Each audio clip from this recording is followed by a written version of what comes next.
అత్తాకోడళ్ళ ఇంటి వివాదానికి సంబంధించి ఢిల్లీ హైకోర్టు ఒక మంచి జడ్జిమెంట్ ఇచ్చింది. అంటే అత్తకు సంబంధించినటువంటి ఆస్తి పైన, అంటే ఆమెకు సంబంధించినటువంటి సొంత ఇంటిలో నివసించేటువంటి, అంటే బలవంతంగా నివసించేటువంటి హక్కు కోడలికి లేదంటూ కూడా ఈ కేసు సందర్భంగా ఢిల్లీ హైకోర్టు తీర్పునిచ్చింది. సో ఈ నేపథ్యంలో అసలు ఇలాంటి వివాదం ఎందుకు వచ్చింది, ఈ కేసుకు సంబంధించినటువంటి వివరాలేంటి తెలుసుకుందాం. మనతో మాట్లాడాలనుకున్నారు సుప్రీంకోర్టు అడ్వకేట్ పోతిరెడ్డి కృష్ణకాంత్ గారు. ఒకసారి సార్తో మాట్లాడు. సార్, మనం చూసాం జనరల్గా మ్యాట్రిమోనియల్ హౌస్లో ఉండేటువంటి హక్కు కోడలికి ఉంటుంది అనేటువంటి మాట మనం వింటూ ఉంటాం, అలాంటి జడ్జిమెంట్స్ కూడా చూస్తూ ఉంటాం. సో యాక్చువల్గా ఇక్కడ ఏం జరిగింది సార్, ఈ కేసుకు సంబంధించిన వివరాలు ఏంటి? శ్రవణ్ గారు, ఇవాళ రోజు ఢిల్లీ హైకోర్టు ఏదైతే ఈ యొక్క కేసులో ఇచ్చిన ఒక జడ్జిమెంట్ ఉందో ఇది చాలామందికి ఉండే డౌట్స్ని క్లారిఫై చేసిందని మనం అనుకోవచ్చు. ఎందుకంటే ముఖ్యంగా చాలామంది ఏమనుకుంటారంటే ఇల్లాస్ అంటే అత్తమామల ఇల్లు ఏదైతే ఉందో అది ఆటోమేటిక్గా భర్తకి చెందిన ఇల్లు, సో అందులో మేము ఎంతకాలమైనా ఉండొచ్చు అని వాళ్ళ యొక్క కోడలు కూడా అనుకుంటారు. ముఖ్యంగా మ్యాట్రిమోనియల్ డిస్ప్యూట్స్ ఉన్నప్పుడు, అంటే కొన్ని చోట్ల ఇప్పుడు అత్తమామల పేరు మీద ఇల్లు ఉంటుంది, ఆ ఇంట్లో భర్త ఉంటున్నాడు తల్లిదండ్రులతో, ఆ భర్తతో భార్యకి గొడవైంది. సో భర్త భార్య ఇద్దరు కోర్టులో విడాకులకో దేనికో కేసులు వేసుకున్నారు. బట్ డిస్పైట్ దాట్ కొన్ని సందర్భాల్లో కోర్టు ఏమిస్తుంది, మీరు జనరల్లీ డివోర్స్ కేసెస్ నడుస్తున్నా కూడా రెసిడెన్షియల్ రైట్స్, అంటే ఆ భార్యకి రెసిడెన్షియల్ రైట్స్ మాత్రం 498 కేసు వేసినా కూడా, ఒకవేళ ఈ డొమెస్టిక్ గొడవల్లోనే గృహహింస చట్టం కింద అతని మీద క్రిమినల్ కేసులు వేసినా కూడా రెసిడెన్షియల్ రైట్స్ ఆమెకు వేరే చోట ఉండాల్సిన కర్మ లేదు, భర్తతో పాటే ఈ కేసులు ఫైట్ చేస్తూనే భర్తతో పాటే అదే ఇంట్లో ఉండొచ్చు అన్న చాలా రెసిడెన్షియల్ రైట్స్ కల్పించిన ఇదివరకు కోర్ట్స్ కూడా ఉన్నాయి. కానీ అది ఎక్కడి వరకు, ఆ ఇంట్లో భర్తకి ఆస్తి హక్కు ఉన్నంత వరకే. ఒకవేళ ఇది అత్తమామల ఇల్లు క్లియర్గా కేవలం వాళ్ళ అత్త మీదనో లేకపోతే భార్య మామ మీదనో ఆ ఇల్లు ఉందనుకోండి, అలాంటి చోట భర్తకే ఫుల్ రైట్ లేనప్పుడు ఈ కోడలు అక్కడ కంటిన్యూస్గా ఉండాల్సిన ఉదంతాలు చాలా తక్కువ ఉంటుంది, అంటే అక్కడ ఉండే హక్కు ఉండదు వాళ్ళకి.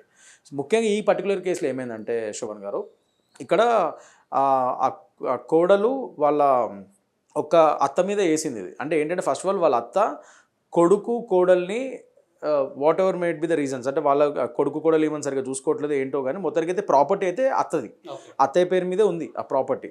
ఆ ఇంట్లో ఈ కొడుకు కోడలు ఉంటున్నారు ఎప్పటి నుంచో, కానీ సరిగ్గా వాళ్ళు ఉన్నా కూడా చూసుకోకపోవడమో లేకపోతే ఈవెన్ సరిగ్గా కేర్ చేయకపోవడం ఇది అయింది.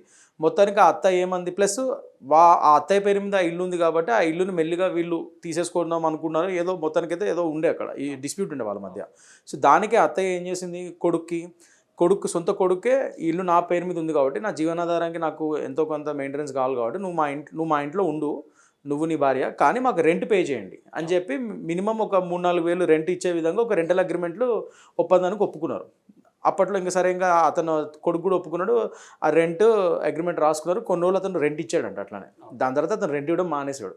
సో దాంతో ఆ రెంటల్ అగ్రిమెంట్ ఎక్స్పైర్ అయిపోయింది అండ్ ఆ రెంటల్ అగ్రిమెంట్ కూడా డిఫెక్ట్ అయిపోయింది. సో దాని ప్రకారంగా ఆ రెంటల్ అగ్రిమెంట్ కూడా ఎట్లాగో అయినా ఉల్లంఘన చేశాడు కాబట్టి, సో అతనికి ఆ ఇంట్లో ఉండే హక్కు లేదు కాబట్టి అతను ఇంట్లో నుంచి వెళ్ళిపోమని అత్త చెప్పింది. కొడుకు ఇంట్లోంచి వెళ్ళిపోయాడు, what ever made be reasons, మరి భార్యని కొడుకుని అదే ఇంట్లో పెట్టి ఇతను ఒకటే వెళ్ళిపోయాడంట. ఆ భార్య అంటే ఈమె కోడలు అండ్ మనోడు మాత్రం అదే ఇంట్లో కంటిన్యూ అవుతున్నారు వాళ్ళు. సరే అప్పటికి అత్త కాబట్టి ఎంతైనా కొడుకు పెళ్ళామో మనోడు కాబట్టి ఆమె ఉండనిచ్చింది చాలా వాళ్ళు. కానీ మళ్ళీ ఈమె కూడా ఏం గొడవలు అయినాయేమో, మొత్తానికి కోడలతో కూడా చాలా ప్రాబ్లమాటిక్ అయిందంట. ఆ కోడలు కూడా ఆస్తి మీద కన్నేసింది, ఆ ఇల్లు ఆమె రాయించుకునే విధంగా ఏదో ఇబ్బంది పెట్టినట్టుంది పెద్దావిడ కాబట్టి. సో దానికి పెద్దావిడ సివిల్ ఇంజంక్షన్ తెచ్చుకుంది కొడుకు కోడల మీద, అసలు వీళ్ళెవరు నా ఆస్తి మీదకి ఇంటి మీదకి రాకూడదని కోర్టులో సివిల్ ఇంజంక్షన్ సూట్ వేసి ఇంజంక్షన్ తెచ్చుకుంది. ఇంజంక్షన్ తెచ్చుకున్న తర్వాత ఆ ఇంజంక్షన్ని ఛాలెంజ్ చేస్తూ ఈ కోడలు హైకోర్టుకి వెళ్ళింది. ఏమని, ఈ ఇంజంక్షన్ చెల్లదు, ఎందుకంటే భర్త ప్రాపర్టీలో భర్త ఇంట్లో కోడలికి భార్యకి ఉండే హక్కు ఉంటుంది, సో ఈమె ఇట్లా ఇంట్లోంచి వెళ్ళగొడతానికి లేదన్నట్టుగా ఆమె ఛాలెంజ్ చేసింది, అపీల్కి వెళ్ళింది హైకోర్టులో. అప్పుడు ఢిల్లీ హైకోర్టు క్లియర్గా చెప్పడం జరిగింది. ఏమని చెప్పింది, ఇది భర్త పేరు మీద ఉన్న ప్రాపర్టీ మీద మాత్రమే నీకు రెసిడెన్షియల్ రైట్స్ ఉంటాయి. నువ్వు డొమెస్టిక్ వైలెన్స్ కేసు వేసిన అతని మీద వేరే ఇతరత్ర ఏ కేసులు నడిచినా నీకు రెసిడెన్షియల్ రైట్స్ కల్పించేది కేవలం భర్త యొక్క ఆస్తి మీద మాత్రమే, అంతేగాని అత్తామామల ఆస్తుల మీద వాటిలో నీకు రెసిడెన్షియల్ రైట్స్ రావు. నీ భర్తకి ఏ రోజైతే అక్కడ రెసిడెన్షియల్ రైట్స్ ఉండవో ఆ రోజు నుంచే మీ అత్తామామల ఇంట్లో రెసిడెన్షియల్ రైట్స్ కూడా నువ్వు కూడా కోల్పోతావు, నీకు ఉండవు. సో నువ్వు వేసే ఈ యొక్క అపీలు ఇది చెల్లదు అని చెప్పి ఈమె యొక్క కోడలి యొక్క అపీల్ని డిస్మిస్ చేయడం జరిగింది. ఎందుకంటే శ్రవణ్ గారు చాలామందికి తెలియదు, ముఖ్యంగా అంటే నేను కూడా చేశాను ఇలాంటి కేసెస్, సీనియర్ సిటిజన్స్ యాక్ట్ 2007 అని ఉంటుంది. చాలా చోట్ల ఏమవుతుంది అంటే అత్తామామల్ని వాళ్ళు ముసలోళ్ళు వాళ్ళు అయిపోతారు, సీనియర్ సిటిజన్స్ అవుతారు, కొడుకులు సరిగ్గా చూసుకోరు, కోడలు సరిగ్గా చూసుకోరు, వాళ్ళని బాధలు పెడుతూ ఉంటారు. అలాంటి వాళ్ళకి సీనియర్ సిటిజన్స్ యాక్ట్ 2007 అని ఉంది. అందులో వాళ్ళని మెయింటెనెన్స్ కానీ వాళ్ళని ఉండనివ్వడానికి కానీ అత్తామామల్ని ఇవన్నీ వాళ్ళకి రక్షణ కల్పించడానికి చాలా హక్కులు ఉన్నాయి పెద్దవాళ్ళకి.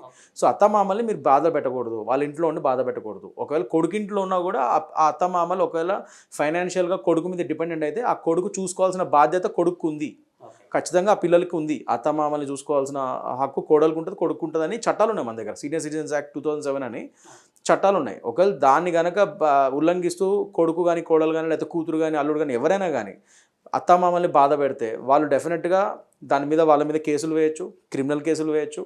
క్రిమినల్ రెస్టారెంట్ అంటే వీళ్ళు మా జోలికి రాకుండా మమ్మల్ని కాపాడండి మా రూమ్లోకి. ఇప్పుడు సేమ్ ఇంట్లో ఉన్నా కూడా ఒకవేళ కొడుకు ఇల్లు ఉంది, లేకపోతే కొడుకు అందరిది జాయింట్ ప్రాపర్టీ, అది అత్తమామలది కొడుకుది, ఇక్కడ వాళ్ళని బయట పంపించడానికి కొడుకు కోడలు బయట పంపించలేరు వీళ్ళు. కానీ వీళ్ళ రూముల వరకు కూడా వాళ్ళు రాకుండా మనం ఆర్డర్లు తెచ్చుకోవచ్చు. అంటే కొడుకు కోడలు అత్తమామల రూమ్లోకి రాకుండా కూడా ఆర్డర్లు తెచ్చుకునే ఉదంతాలు కూడా ఉన్నాయి.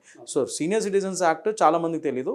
కొడుకు కోడలు కానీ లేకపోతే కూతురు అల్లుళ్ళు కానీ పెద్దవాళ్ళని బాధ పెడితే వాళ్ళకి రక్షణ కల్పించే విధంగా చట్టాలు ఉన్నాయి మన దగ్గర. ఓకే, అంటే ఈ పర్టికులర్ కేసులో ఆస్తిని ఆమె సొంతంగా సంపాదించుకుంది కాబట్టి రావడానికి వీల్లేదు, అంటే అక్కడ ఉండడానికి వీల్లేదని కోర్టు ఆర్డర్ ఇచ్చింది. ఒకవేళ అది యాన్సెస్ట్రల్ ప్రాపర్టీ అంటే తాతల కాలం నాటి వచ్చినటువంటి ఇల్లు అయితే అక్కడ ఆ సందర్భంలో ఎట్లా ఉంటుంది? మంచి క్వశ్చన్ అడిగారు శ్రవణ్ గారు. ఒకవేళ ఇది యాన్సెస్ట్రల్ ప్రాపర్టీ అయితే ఇప్పటివరకు మనం మాట్లాడుకుంది ఏంటి, సెల్ఫ్ ఎక్వైర్డ్ ప్రాపర్టీ. ఆ అత్త యొక్క సొంతంగా సంపాదించుకునే ఇల్లు అది, లేకపోతే ఆ మామ యొక్క సొంతంగా సంపాదించుకునే ఇల్లు అది. సో అలాంటి వాటిలో కేవలం అత్తమామలకి హక్కు ఉంటుంది, అందులో మొగుడికి హక్కు ఉండదు. సో ఆ విధంగా కోడలకైతే అసలుకే హక్కు ఉండదు, రెసిడెన్షియల్ రైట్స్ కూడా హక్కు ఉండవు అలాంటి వాటిలో. కానీ మీరు అడిగిన క్వశ్చన్ ఇప్పుడు అదే యాన్సెస్ట్రల్ ప్రాపర్టీ అయితే, యాన్సెస్ట్రల్ ప్రాపర్టీ అయితే మామ ఇప్పుడు ఫర్ ఎగ్జాంపుల్ తాతయ్య ఆస్తి, తాతయ్య నుంచి తన కొడుకు నుంచి మనవడికి వెళ్తుంది అది. సో ఇక్కడ మనవడు ఆ అల్లుడు ఆ ఇంటి వారసుడు అనుకో, ఆ మనవడు పెళ్ళాము ఇక్కడ కేసు వేసింది అనుకుందాం. సో అలాంటివి అప్పుడు ఏమవుతుందంటే ఈ యాన్సెస్ట్రల్ ప్రాపర్టీస్లో ఇప్పుడు ఇందాక మనం అనుకున్నట్టుగా ఈ కొడుకుని కోడల్ని బయటికి పంపించే అంత చట్టాలు ఉండవు మనకి, అంటే ఆ హక్కులు ఉండవు. యాన్సెస్ట్రల్ ప్రాపర్టీ కాబట్టి ఇందులో మనవాడికి కూడా హక్కు ఉంటుంది కాబట్టి. సో ఇప్పుడు ఇతని తండ్రి నుంచి ఇతనికి సంక్రమించింది యాన్సెస్ట్రల్ ప్రాపర్టీ, నెక్స్ట్ అది అతని కొడుకు వెళ్తుంది, ఎందుకంటే అతను కూడా ఆస్తి అందులో పార్టీషన్లో హక్కు ఉంటుంది. సో అలాంటప్పుడు ఈ తండ్రి ఈ తల్లి కానీ కొడుకుని కోడల్ని ఇంట్లోంచి వెళ్ళగొట్టలేరు కాబట్టి యాన్సెస్ట్రల్ ప్రాపర్టీ కాబట్టి. అలాంటప్పుడు వాళ్ళు పార్టీషన్ సూట్ వేసుకొని వాళ్ళ ప్రాపర్టీ వాళ్ళకి ఇచ్చేసి వాళ్ళని దూరం పెడతాము. లేకపోతే నేను ఇందాక చెప్పినట్టు సేమ్ ఒకే ఇంట్లో ఉంటున్నా కూడా మా రూముల్లోకి మా పోర్షన్లోకి వీళ్ళు రాకుండా సివిల్ ఇంజెక్షన్ వేసుకోవడమో లేకపోతే క్రిమినల్ రెస్టారెంట్ తెచ్చుకోవడమో, పోలీసు వాళ్ళకి కంప్లైంట్ ఇచ్చి వీళ్ళు కొడుతుంటారు ఒకవేళ ఏమైనా క్రిమినల్గా చేస్తుంటే సివిల్ పరంగా సివిల్ ఇంజెక్షన్ తెచ్చుకోవడం, మా రూముల్లోకి వీళ్ళు రాకూడదు, మా దగ్గర రాకూడదు అని సపరేట్ పోర్షన్లు ఉండాలి. ఈ యాన్సెస్ట్రల్ ప్రాపర్టీ అయినా కూడా మేము కలిసి ఉన్నా కూడా దూరంగా ఉండాలి, వీళ్ళు మా జోలికి రాకూడదు, సివిల్ ఇంజెక్షన్ కూడా తెచ్చుకోవచ్చు వాళ్ళ మీద, ఇలాంటివి చేయొచ్చు. అంతేగాని వాళ్ళని ఎల్లగొట్టే హక్కు వీళ్ళకు ఉండదు అలాంటి యాన్సెస్ట్రల్ ప్రాపర్టీస్లో అయితే. కానీ దానికి కూడా నేను చెప్పినట్టు ఈ రెమెడీస్ ఉన్నాయి. అయినా కూడా సేమ్ ఇంట్లో ఉన్నా కూడా వాళ్ళు మిమ్మల్ని కొడటానికి తీయడానికి లేదు, మీరు క్రిమినల్ కేసులు వేయచ్చు కొడుకు కోడళ్ళ మీద, ఎవరి మీద, మీ వారసుల మీద మిమ్మల్ని సరిగ్గా చూసుకోకపోతే. అట్ ద సేమ్ టైం మీరు వాళ్ళ మీద ఫైనాన్షియల్గా డిపెండెంట్ అయితే వాళ్ళు మిమ్మల్ని మెయింటైన్ చేయాల్సిన బాధ్యత వాళ్ళకు ఉంది, అది కూడా సీనియర్ సిటిజన్స్ యాక్ట్ చెప్తుంది 2007. సో మీరు మెయింటెనెన్స్ కూడా వేసుకోవచ్చు వాళ్ళ మీద, మీ కొడుకుల మీద మెయింటెనెన్స్ కేసు కూడా వేయచ్చు తల్లిదండ్రులు, మీరు మాకు ఇవ్వాలి అని చెప్పి. సేమ్ టైం వాళ్ళు మిమ్మల్ని ఇబ్బంది పెడుతున్నారు అంటే ఇబ్బంది పెట్టకుండా యాన్సెస్ట్రల్ ప్రాపర్టీ వాళ్ళని బయటకు పంపలేరు కాబట్టి సేమ్ ఇంట్లో ఉంటూనే వీళ్ళు మా పోర్షన్కి మా రూములకు మాత్రం రాకుండా ఉండేందుకు సివిల్ ఇంజెక్షన్ ఫైల్ చేసుకుని ఆ ఆర్డర్లు కూడా తెచ్చుకోవచ్చు. Thank you.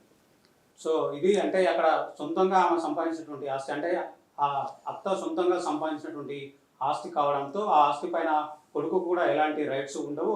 ఆటోమేటిక్గా కొడుకుకు లేనప్పుడు, అంటే ఇక్కడ భర్తకు లేనప్పుడు ఆ భార్యకు కూడా ఎలాగో ఆ ఇంటి పైన రైట్స్ ఉండవు కాబట్టి ఆమె ఎలాగో అక్కడ నివసించలేదు అనేటువంటి విషయాన్ని కృష్ణకాంత్ గారు అయితే చెప్తున్నారు. ఒకవేళ అది యాన్సెస్ట్రల్ ప్రాపర్టీ అయితే మాత్రం ఎలాగో ఆమె భర్తకు హక్కులు ఉంటాయి. సో అదే కాలంలో ఆమెకు కూడా అక్కడ ఉండడానికి నివసించడానికి హక్కు కూడా ఉంటుంది, ఆ ఇంటిలో వాటా కూడా ఉంటుంది అనేటువంటి విషయాన్ని కూడా ఆయన అయితే చాలా క్లియర్గా చెప్తున్నారు. వీడియో జర్నలిస్ట్ సంతోష్తో శ్రవణ్, ఏబీ జ్యోతి. హలో.